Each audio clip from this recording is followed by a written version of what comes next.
He just shot himself. 41 dispatch. 141 dispatch, get EMS here. But on the night of April 23rd, 1993, the paramedics couldn't help here. What seemed like an ending that night was in reality the beginning of an investigation into the mind of a predator. So I think it was right in here. News 10 ABC photographer and colleague Rick Easton took me back to the parking lot off of Wolf Road where 25 years ago he would end up covering the most bizarre story of his career. It just was surreal. It was like it wasn't really happening. He was shooting a story about undercover colony police officers. And they would go from bar to bar trying to catch people doing drugs. And they made one arrest. But what he thought was a bust of a story was about to shift gears after a call requesting backup. 141, 110. A white Lincoln had been pulled over. The driver wanted in an attempted kidnapping. He looks a little bit strange here. The two officers in my car were getting out of the car, just starting to get out. As I was getting out, one of them yells out, He just shot himself. wheels on the car started spinning. The car started taking off, and we just ran after it. Rick's camera rolls on the gory scene. The driver is dead.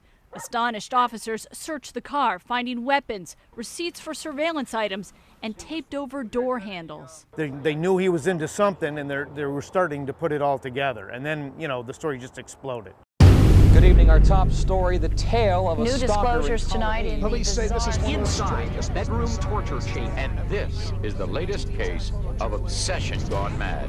A nation of shocked viewers watched the video, but the story behind it was even more disturbing.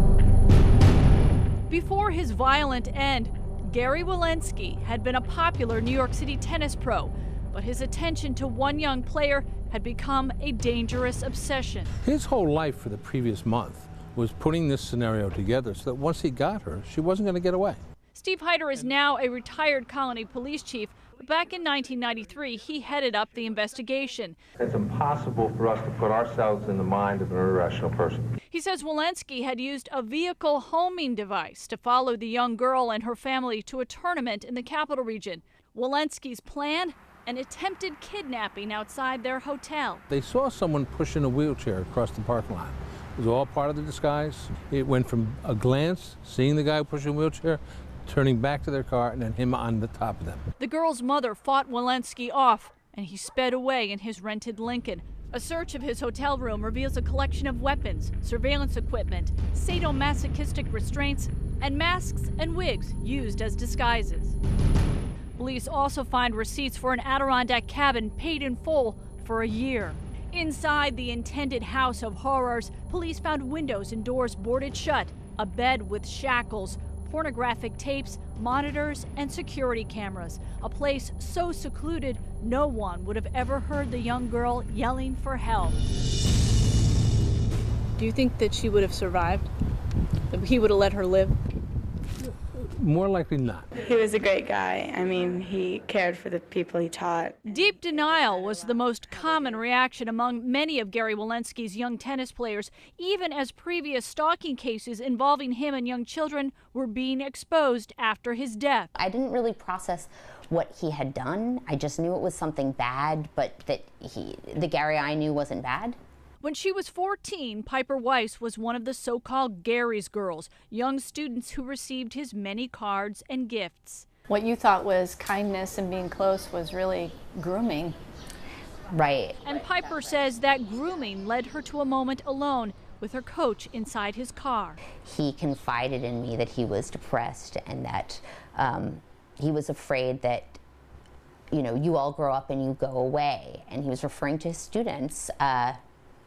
I think he felt somehow abandoned by us. She didn't quite understand his meaning back then, but with adult perspective 25 years later, his words are echoed in the title of Piper Weiss's newly released book, a memoir and look back at the old case. She says the story is as timely today as ever before. All you need to do is look at the current headlines. He was trusted, he could do no wrong, because if he chose you, it meant that you were good at something, and that was more important, I think, than anything else. It clouded your own judgment. Have you ever wondered if he thought about targeting you in much the same way that he tried to with this young girl in 1993? I have wondered. As for why Gary Walensky was driven to stalk and victimize children, his own words may provide some insight. I wish that all the times I spent with you, with all of you, would never end. Obsession may be so dangerous, certainly if laid on a 17-year-old's mind. The minimization of blame and denial captured in this recorded apology to his victim's parents before the attempted kidnapping, after they had fired him for trying to get too close to their daughter. The tape made right before his final act. I loved you all, and I'm just a lonely man who lost his way. And maybe I'll be someday forgiven at the end of the movie. Former police chief Steve Heider says we will likely never know how many children Gary Walensky actually victimized, or how much worse the outcome could have been had he not turned the gun on himself first. I want to offer a special thanks to News 10 ABC photographer Rick Easton for sharing his story with us, as well as for sharing his vast collection of video from that time. Anya Tucker, News 10 ABC.